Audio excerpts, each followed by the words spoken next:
Thank you for this opportunity to speak again at Mantova Architettura. It is a testament to the school, its students and faculty, that such programming and discussions can continue during this strange and difficult period. I wish to begin this evening with a brief introduction and then show several projects. One of the fascinating qualities of buildings is that they are made over time. They are a record of process, the sum of resources, labor, and ideas brought together toward a complex whole. Architectural discussion is often focused on the polemical and the implicitly dramatic attempts to design the new, a priori forms and ideas that suggest a cleansing of all that came before, or an assertion of identity and power seeking to vault past the present. This serves to emphasize notions of novelty and invention, and fuels the general process of consumption and expendability.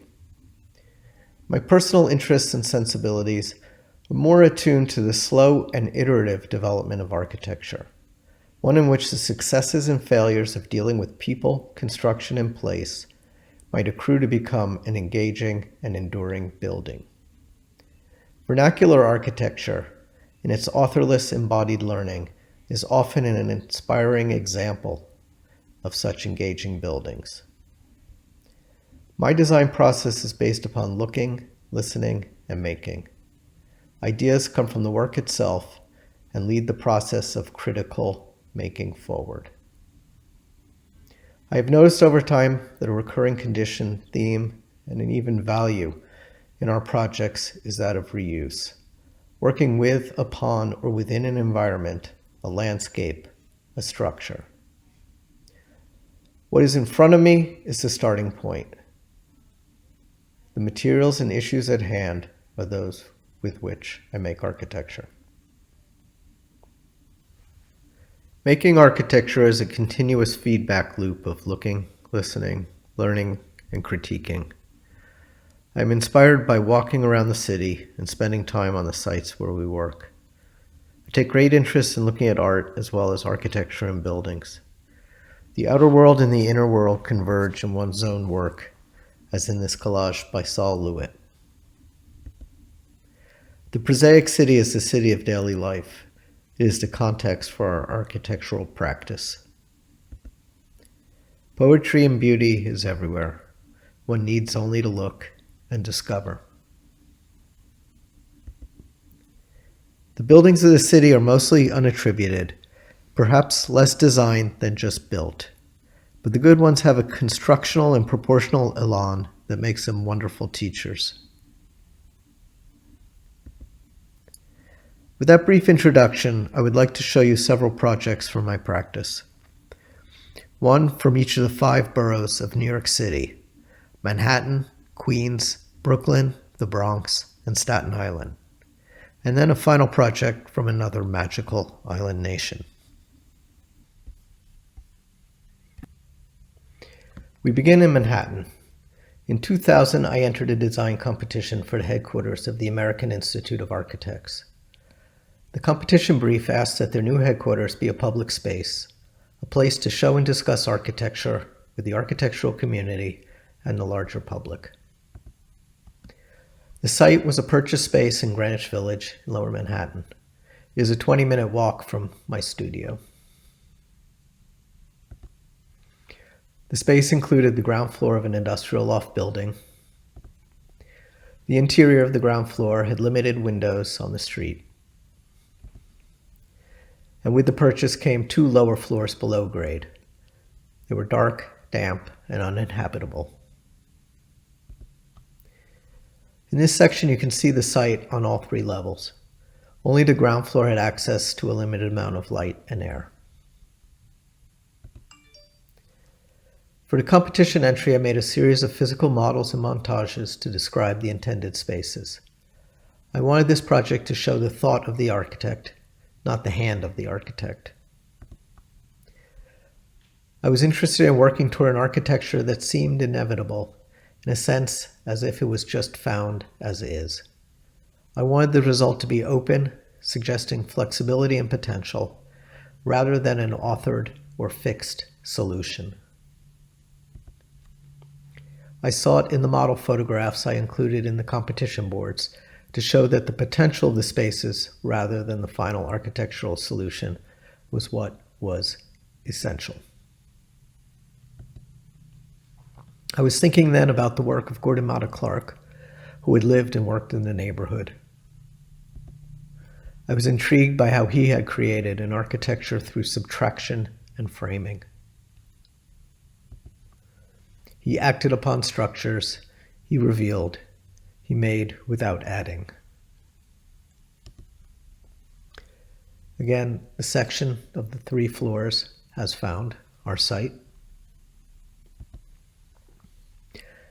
I cut out sections of the concrete floor slabs to create double and triple height spaces. Light was allowed to enter deep into the interior. Usable space was created where there had been none before.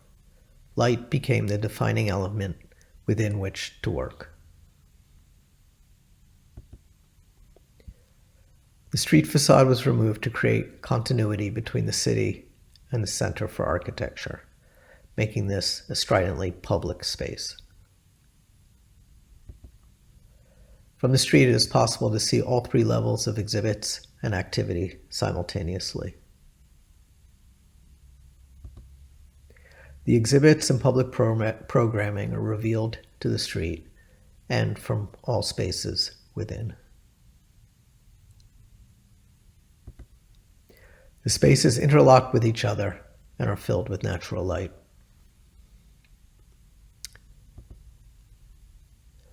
In this final photograph of the center, you can see up from the lower level. We're 7 meters below the sidewalk, 21 feet or so. And from down here, you can see back to the street, back to the sky.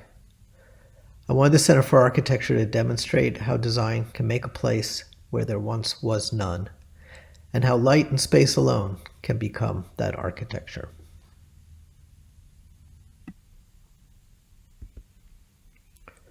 Our next stop is in Queens, the largest borough of New York City.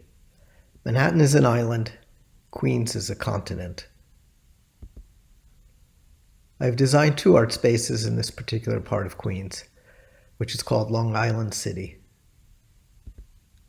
Here, the rational grid of Manhattan collides with various other grids that elude any rationale. On the left, in red, is a new entry building for MoMA PS1. On the right, in yellow, is an addition and renovation for the Sculpture Center. The neighborhood was an industrial zone, full of manufacturing and rail yards. It is still loud from traffic and trains overhead. While some of the manufacturing is gone, it is still a gritty and mixed-use neighborhood. PS1 is a contemporary art center that was established in the 1970s. MoMA is the Museum of Modern Art. MoMA and PS1 have combined into a single institution. PS1 remains focused on contemporary art. For MoMA PS1, we have designed a new entry building for their full block arts campus. PS1 was built as public school number 1 in 1885. It was abandoned for many years after World War II, after the exodus of manufacturing from the area. In 1976, the first art show was held in the building, organized by Alana Heiss. We have designed 2 projects for PS1. The larger of the 2 involved renovating the galleries of the museum. The second is the new entry building for the museum. I will present this new building today. The museum is this U-shaped building at the top of the slide, with a series of exterior courtyards filling out the rest of the block. The courtyards were designed by Frederick Fisher in the early 1990s. Visitors to the museum found it difficult to find the entrance of the building. The commission was to solve the issue of entrance, or lack thereof. This is our site. The 5-meter tall concrete walls were impressive, beautiful to some. I want to redefine and clarify the experience of entry and arrival to PS1 while maintaining the austere mystery of the place. We enclosed the first courtyard to make a proper building. a clear place of arrival, and a portal through which one passes to reach the larger forecourts of the campus. The task was to transform a place. I wished to do it with the materials of the site, concrete. While the Center for Architecture, which I had previously shown, was created through an architecture of subtraction, this project was made through addition. This is a drawing showing the walls as found. The new concrete roof and canopy ties into the existing concrete walls. The cantilevered canopy is a folded beam. We designed monumental steel and glass doors to fill the openings between the wall planes. The clear elements and separate materials come together to form a simple whole. The new entry experience is a densification of the qualities of this unique site and a clear entry off the avenue into the art space.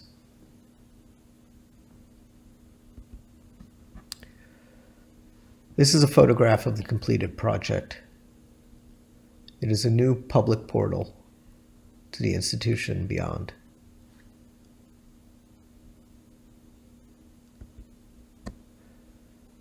Monumental steel and glass doors were designed for the unique programming requirements of PS1. The large doors can be opened for special events, book fairs, and summer music festivals. Depending on the weather, there may be no color. The light leads one toward the museum beyond.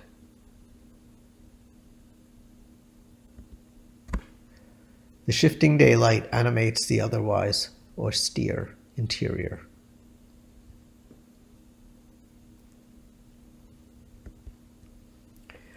It is a geometric landscape, a result of the collision of the street grids.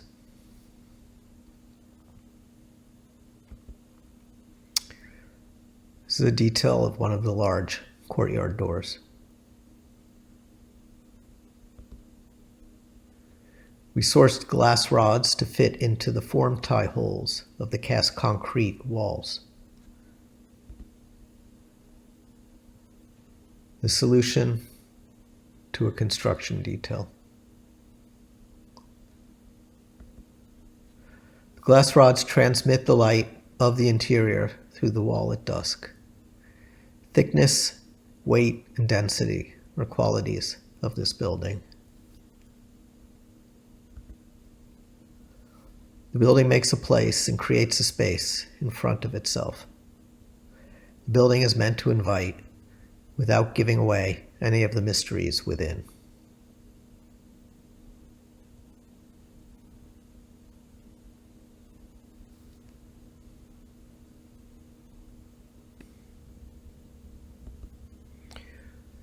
The Sculpture Center is a Kunsthal for showing contemporary work.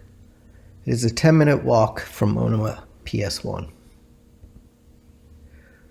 The Sculpture Center is located in a building that was constructed in 1908 for the repair of trolleys and locomotives. The building, seen here before our work, was lightly renovated by Maya Lin about 15 years ago.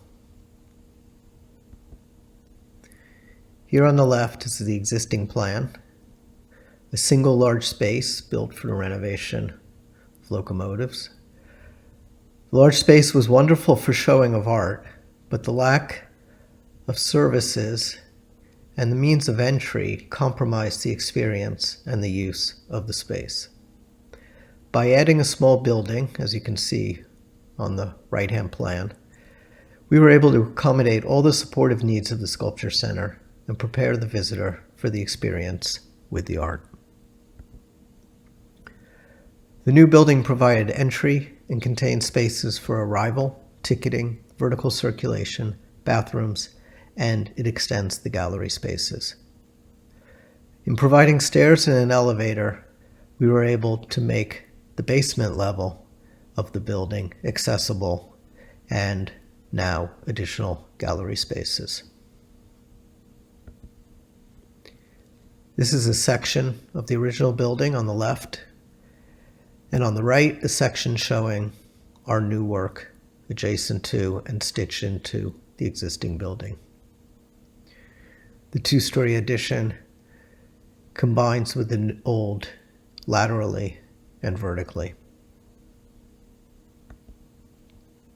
This is a model photograph showing our proposed design from the street. The 16-foot tall Corten plates, or about 5 meters, extend the facade of the original brick building across the empty lot next door. The wall is a gate, and it opens each day with the museum.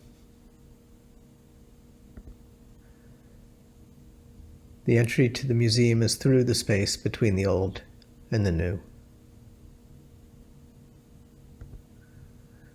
It is the gap between two materials, brick and steel. The weathering steel allowed the building to quickly take on a patina, and in this way develop a comfortable balance with the older structure.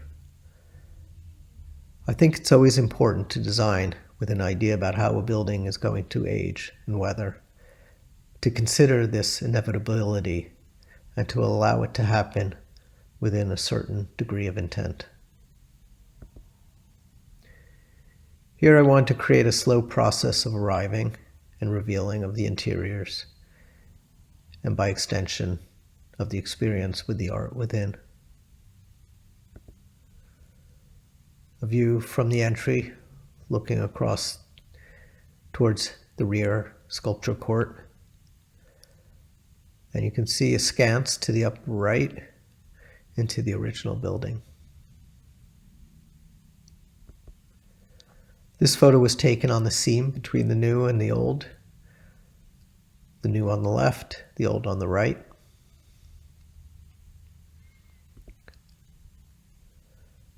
The gallery was designed for flexibility. Each artist in each curatorial team remake the environment for their own show. In this sense, the building is very much like a working studio.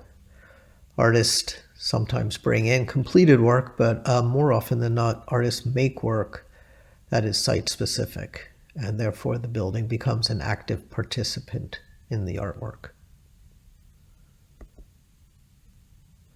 This is a view looking through the old space back into the new. This opening in the brick wall was cut as part of our project. It is a precise incision that opened new possibilities and helped reveal the original construction. In cutting back the brick, we could expose the massive steel framing of the old building. A view of the bookshop, a space to sit, to read under a skylight. The basement has unusual spaces and assemblies that evidence its industrial purpose and past. The new work frames the experience of the old. This is one of 4 vault spaces in the basement. The vault spaces are continually reimagined as site-specific art spaces. We designed new steel doors 5 meters high for the original entry portal. This is a view of the same doors from the exterior. They can be opened up to allow for load in and load out of artwork, and they can be opened up also to connect the interior space to the street in the event of festivals.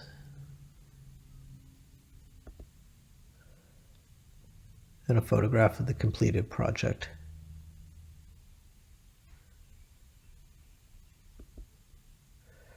It is ambition in each of our projects to build something that is completely new and yet feels like it is natural to its place.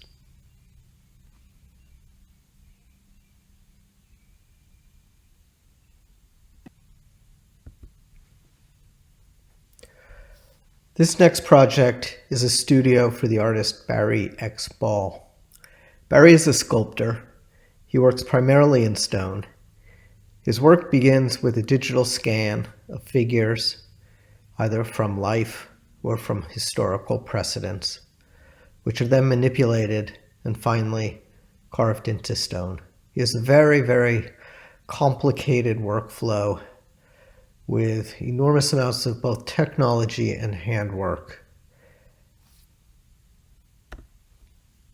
We are now in Brooklyn, in a neighborhood called Greenpoint. Greenpoint is a manufacturing area located on the East River. It is across from the east side of Manhattan. It is also not terribly far from MoMA PS1 and the Sculpture Center, which is across the Gowanus Canal in Queens. It is still an industrial zone for manufacturing. It was important to us to retain a certain character of production in the work that we did for Barry. On the left is a view across the street from the site. See street fences, corrugated metal, gates. And on the right is a view from the roof of our building. In the middle ground, oil tanks on the East River on the coast of Brooklyn. And seen across the East River, Lower Manhattan, and the World Trade Center. Barry purchased 4 adjacent lots. One of these lots had a 2-story steel frame warehouse that was clad in brick. The building had little character, little utility. It was a found structure that had to be reimagined in order to have a purpose. This is a plan of the unheated warehouse and the 3 vacant lots when we began designing for Barry. And this is our final plan. The warehouse has been absorbed into a campus for the making of art, a place where Barry and his 12 or so assistants can work together in an idealized workflow. Work happens inside as well as outside in a front and a rear courtyard that we created as part of this project. In this drawing, you can see the old building in black, into which we added a series of structures. The strategy was additive, resulting in an assemblage of different elements to make a whole, and this whole becomes part of the existing streetscape. The assemblage is both closed and open. Unlike in typical manufacturing buildings of the area, which are more fortress-like, this reveals something of its life and its purpose to the street. A view from the sidewalk across the interior courtyard. The passerby can become engaged with the work within. The entry doors to the fabrication hall are 16 feet tall, about 5 meters. They are sized to allow a semi-trailer truck access into the interior.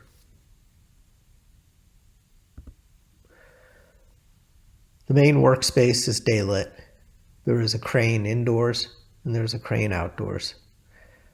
Off the workroom, there are a series of smaller workrooms for grinding, sandblasting, washing, and polishing of the stone sculpture.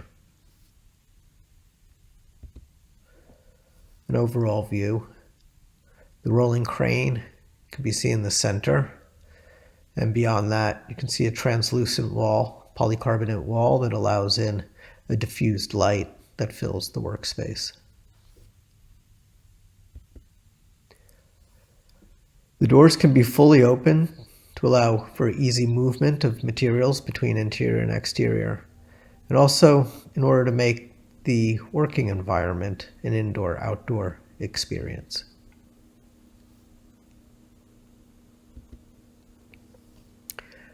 Here, a view in one of the cellular workrooms. 3 assistants working on a marble sculpture underneath a skylight.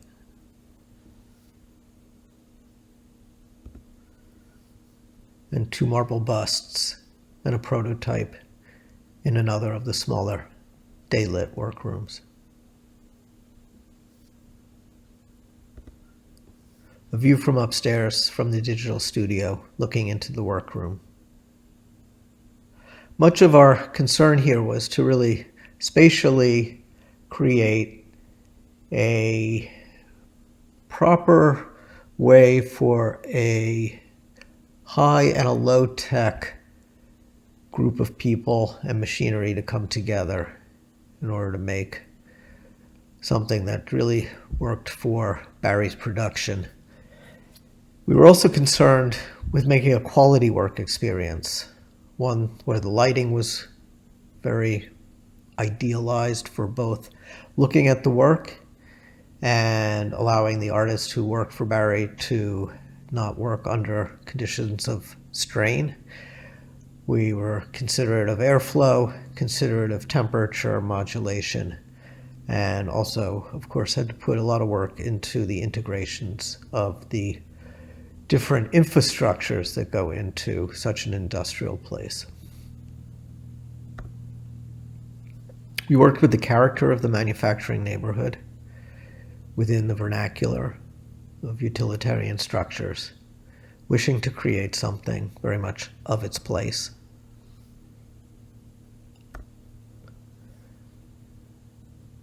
And the building celebrates making, as well as being a nice place for artists to work.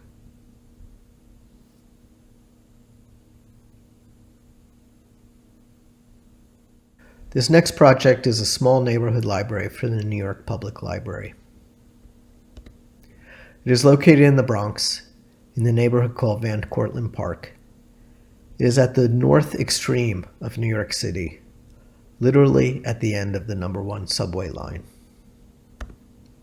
It is a heterogeneous neighborhood, more residential than the previous neighborhood shown, but still mixed use, and with single-family residences, tenements, and large apartment blocks, as well as small businesses.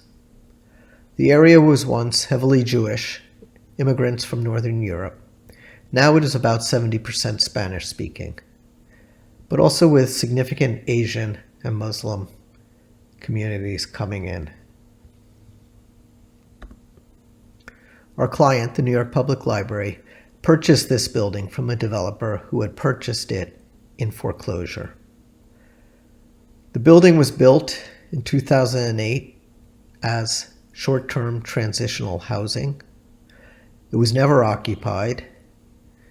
The building was foreclosed upon and changed hands 3 times.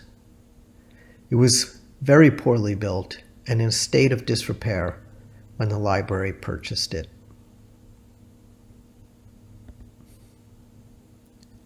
We were tasked with the fast-track renovation transformation to make this building suitable for the public. I wanted to make an urbane building, one that would be declaratively civic, and in the process, lift up the surrounding streetscape.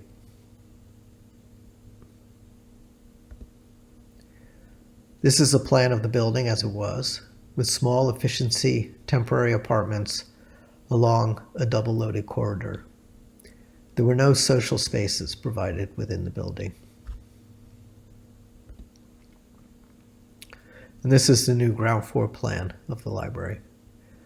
The outer walls were retained, but the interior was gutted, and the roof was lifted in locations to make suitably scaled spaces for public occupation. On the second floor, we created spaces for teens and for children.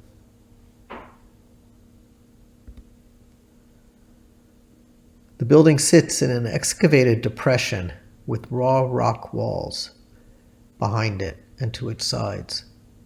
There was something fascinating about this geology and what it suggested as a way forward. A new facade is clad in terracotta shingles. The stratification of the facade speaks to the local geology. The shingles themselves rhyme with the brick, stone, and slate of the neighboring buildings.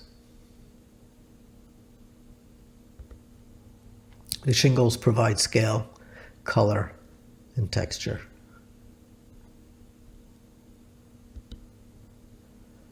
The interior spaces are bright and open.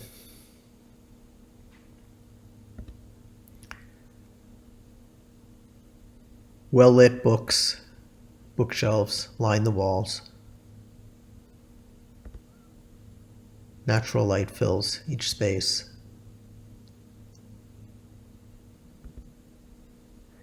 The people and the books provide the color.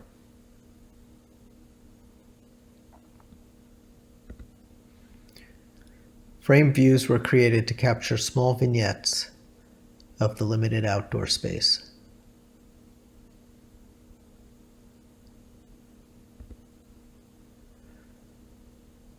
This is a view of the second floor children's room.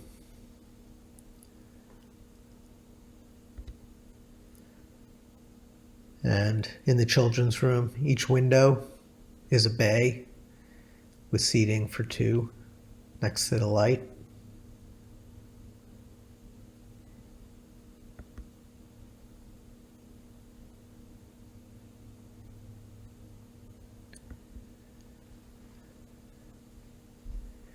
Another view towards the entry.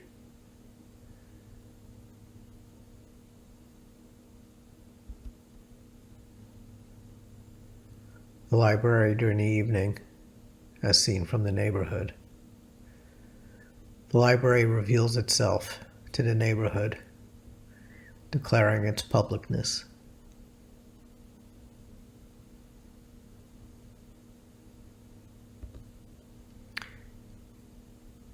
The library provides a civic amenity for a neighborhood that has no other central gathering space.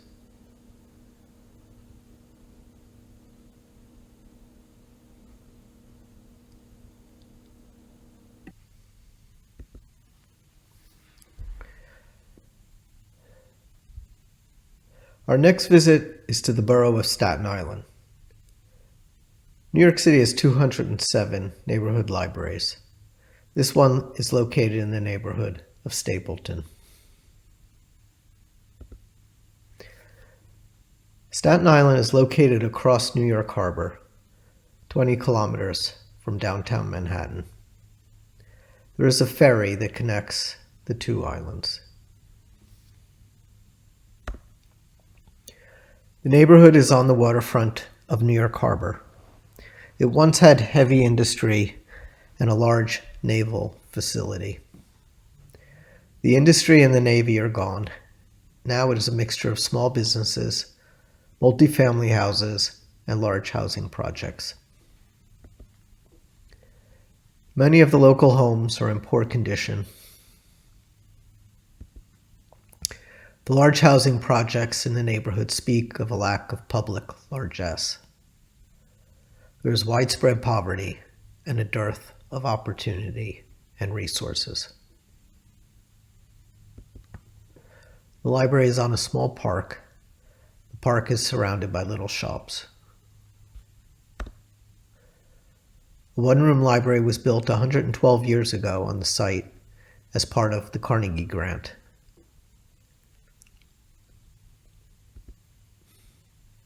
And this is a photograph of the building as we found it upon receiving the commission.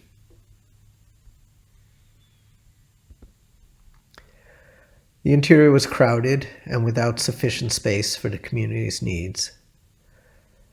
But fortunately, it had not been terribly destroyed or even disrupted over the years. It had fallen into a certain bit of benign neglect.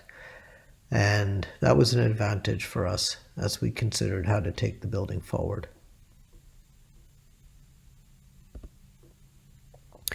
Concurrent with the design of the library, we had undertaken a commission study of all the branch libraries of New York City. The basis of the study was to first understand the building stock of the three New York City library systems: the Queens Library, the Brooklyn Library, and the New York Public Library. And then to identify programmatic needs that these libraries have in common and the programmatic needs that these libraries currently have that differ from when the buildings were actually built. The result of the study was to prepare a conceptual and implementable kit of parts that can be adapted to existing buildings on an as-needed basis and based upon available resources. This study has become an ongoing part of our practice and continues to inform our strategic thinking about disused and overburdened buildings.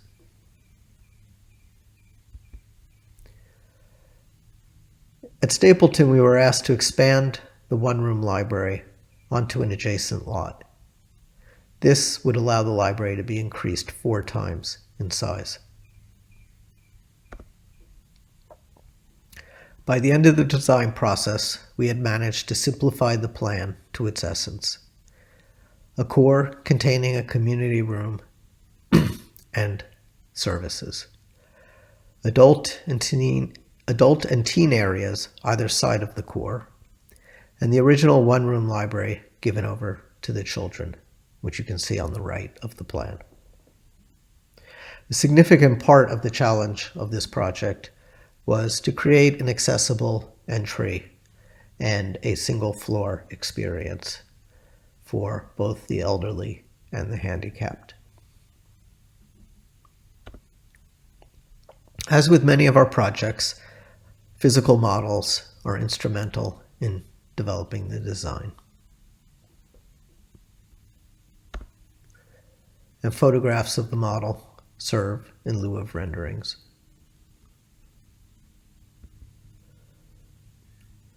The original neoclassical library has brick walls and a timber roof. In the new building, we used exposed wood framing for the roof and the public facade. Wood connects the old and the new buildings together.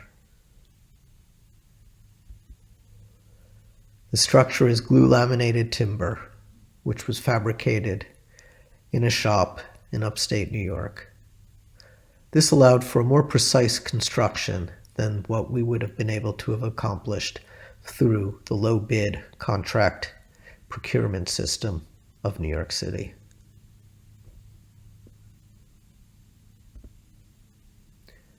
The wood structure is exposed, and it gives the building a rhythm and its character.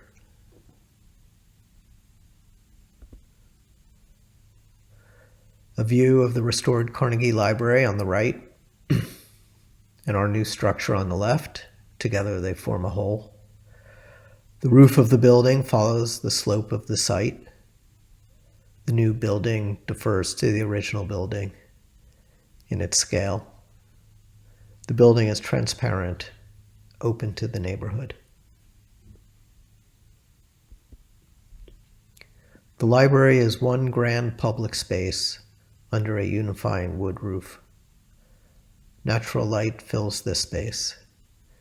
It is meant to be warm and a comfortable environment. This is the central core, a building within a building, if you will. The core houses a community room, and then the services, bathroom, staff lounge, mechanical equipment, and ductwork.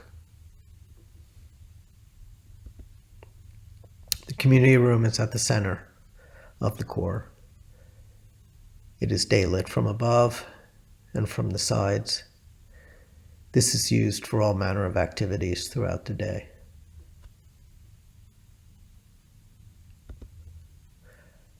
And the original Carnegie Library was restored and is now the children's room. It is now a grand space for the kids.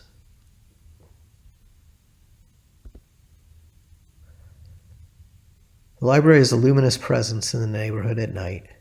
It is the only evident public resource for the area.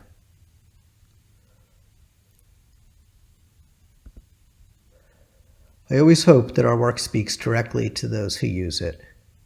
This following video was made in early March, just before the pandemic closed things down. Well, I appreciate you keeping this space in its original form, because it just adds, some character and some historic value to the atmosphere. All the light that pours in, it's like sunny all the time, even on a cloudy day. It's always bright. There is so many kids here. And for us, library, it's always a good idea. The way it's set up, nice and warm in here, cozy, very quiet, as libraries should be. I always come, to the library to do my, my assignments, my projects. I feel relaxed, it makes me to concentrate, to focus on what I'm studying, We get a lot of people who come in here who haven't been in here since the building was extended, and they're blown away by it. They tell us stories about how they remember when that was just a children's room, and then they look around and they really admire the beauty of the space. We tend to think of a library as being somewhat like a school, but sometimes it's actually more like a public park, in that it's like you go somewhere and you learn how to share the space, and everybody's equal in here. It felt majestic, and now it's got even more of a contemporary feel to it, I think. It's taking the neighborhood in a different direction as well. I think it's one of those places that brings the community together. It has a purpose, but it also has the room to create its own purpose, for us to create our own things.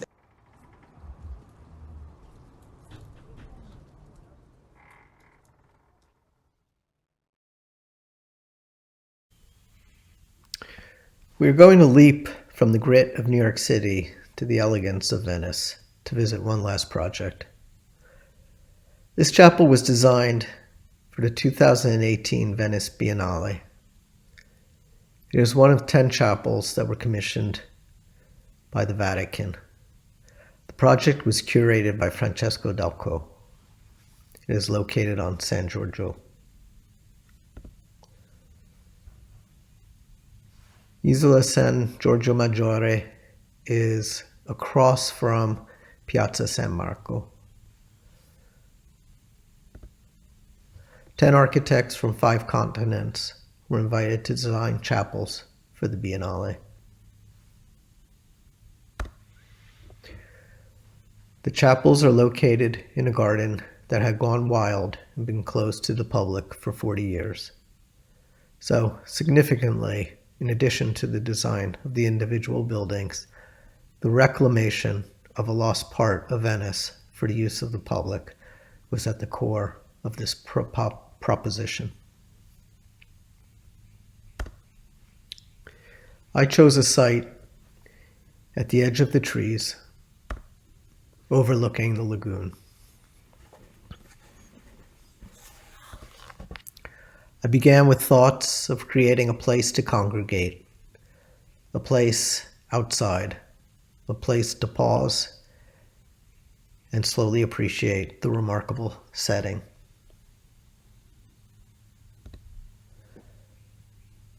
I want to create a modest structure, a building more seemingly utilitarian than sacred. The form is simple and seemingly anonymous. A broad porch, a place of communal congregation, was part of each of the preliminary studies. I wanted the chapel to suggest that it was built from materials at hand, and that these were part of a cycle of reuse. These are some of the ink studies of the building form, plans and elevations. Clear geometry, if an ambiguous form.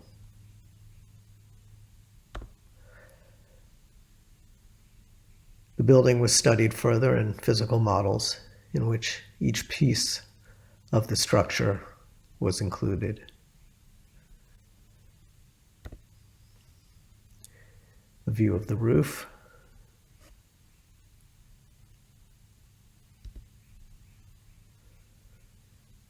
Another view of the model.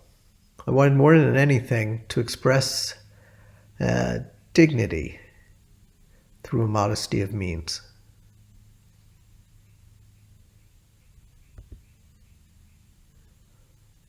Another view of the model, a section study.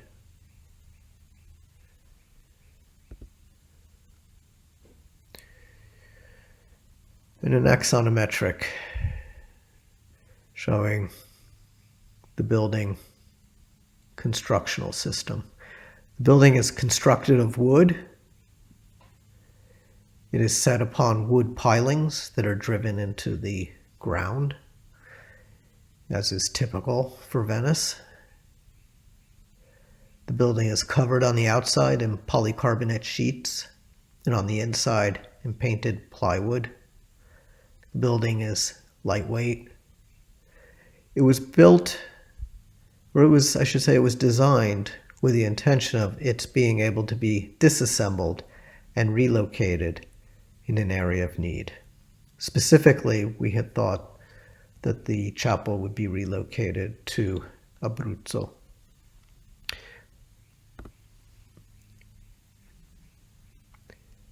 Here is a view of the chapel as approached through the trees.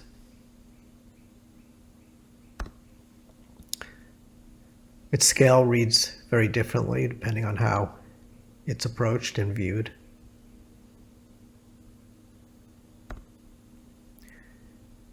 The architecture is always a means to engage with the site. In this view, through a contrast between the qualities of the material and the colors and textures of its immediate surroundings.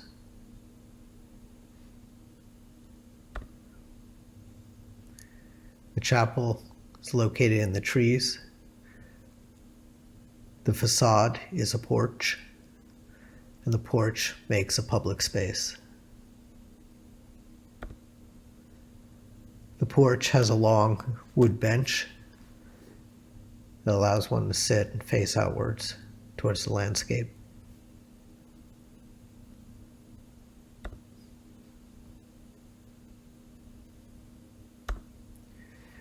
The interior is a space for one to sit in the light, surrounded by darkness. It is a place of quiet. It exists in contrast to the porch.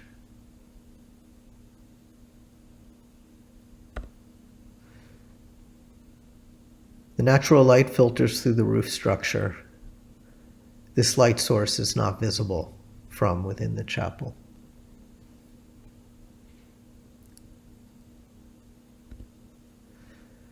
And here is the chapel in its setting, looking out over the lagoon. The 10 chapels have been designated as protected now by the Italian Ministry of Culture, and hence, so they are permanent structures. They're not going to be relocated. They will continue to be able to be part of the experience of this newly open portion of San Giorgio Maggiore. I will end on this slide with the hope that these projects have managed to convey something of their individual and common qualities. I thank you very much.